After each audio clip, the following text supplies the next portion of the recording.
mga kabombo, kasi natanong din natin, ang paniniwala po no ng PDEA nung nagsagawa po sila ng press conference, posible na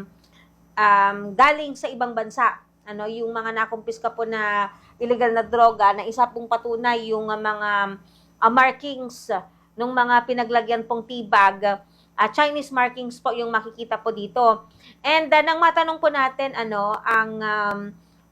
PDEA dito po sa update po na ito, isa sa mga posibilidad na pinanggalingan nitong droga po na ito mga kabombo ay yung sinasabi nga na galing po sa Golden Triangle na binubuo po yan ng mga bansang Thailand, Myanmar o Laos. Pero maaari rin na ito ay galing sa China dahil nga po sa nakitang mga Chinese markings bilang label po nitong mga nakumpiskang illegal na droga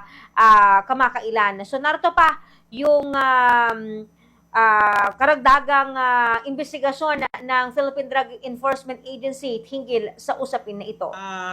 Mga pag-iimbestiga ng Philippine Drug Enforcement Agency at kasama ang Intelligence Service ng Philippine Drug Enforcement Agency ay malaki po, Ma'am Justin, ang posibilidad na yung mga drogang nahuli doon sa dalawang operations na isinagawa sa probinsya ng Pangasinan ay malaki ang posibilidad na ito ay galing doon sa Golden Triangle na kung saan ay binubuo ito ng country ng Thailand, Myanmar, and Laos, no? O may posibilidad naman na sa China kasi nga ang mga labels o ang packaging doon ay puro mga Chinese characters. No, so yun po ang tinitingnan natin. Pero patuloy pa rin tayo na naghahagilap, nag-iimbestiga kung paano nailapag na ano ang sinakyan, barko ba or bangka o motorized bangka from other countries smuggled at paano napunta dito sa bayan ng Labrador at bayan ng Bugalyon, Ma'am Justin. Ah, Samantala, after this incident, kasi syempre malakihan po, bultuhan yung mga naipasok na illegal na droga dito po sa ating probinsya ng Pangasinan, na mas malaki daw yung possibility na i-transport, na ibiyahe, na ipasok ito by sea. Lalong-lalo na mga kabombo, alam naman po natin yan na ang lalawigan ng Pangasinan ay may malawak din po na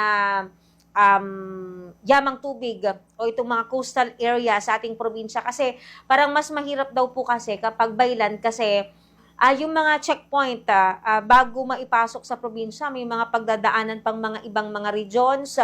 province, and kahit dito po sa ating lalawigan ng Pangasinan, bago makapasok sa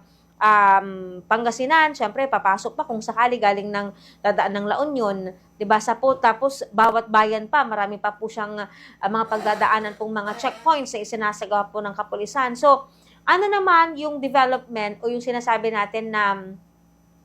karagdagang ginagawa ngayon ng Philippine Drug Enforcement Agency para matiyak na hindi po matulad o maulit yung nangyaring naipasok yung ganitong kalaking halaga po ng ipinagbabawal po na droga na nung una nga dyan po sa bayan po ng Bigalyon na sabat po yung nasa 860 million pesos na halaga po ng ipinagbabawal na droga na sinundan po nung mga nakumpiska naman sa isang warehouse dyan po sa may Barangay Lawi sa bayan po ng Labrador na umabot po ng nasa 6.8 billion pesos. Narito po yung karagdagan pang bahagi ng pahayag ni Attorney Benjamin Gaspi, ang direktor po ng PDEA Region 1. Yes, Ma'am, napaka natataon ang iyong tanong. Actually, hindi man pagbabago, kung di pwede natin tawagin pinaigting, no? Pinaigting na pagbabantay ng mga seaport natin, no, o ports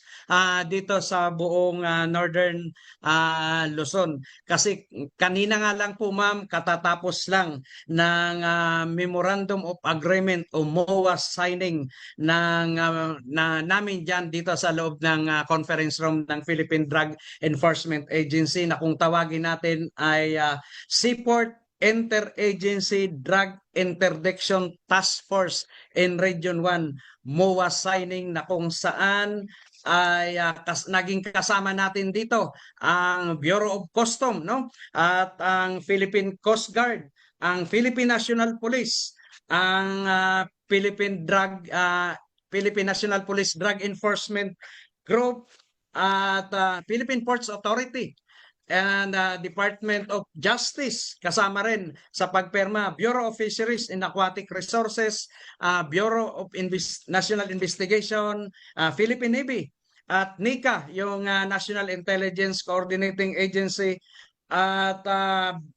ano pa, Bureau of Quarantine ay naging kasama din, at ang Coast Guard, and among others pa na agency na nag-participate doon sa ginawa nating Seaport Interagency Drug Interdiction Task Force. Ito, Ma'am Justin, ay isa sa pagpapalakas o pagpapaigting ng kampanya ng ating gobyerno para higpitan o i-monitor ang ating mga padaungan o mga pier na makita o madiscovery,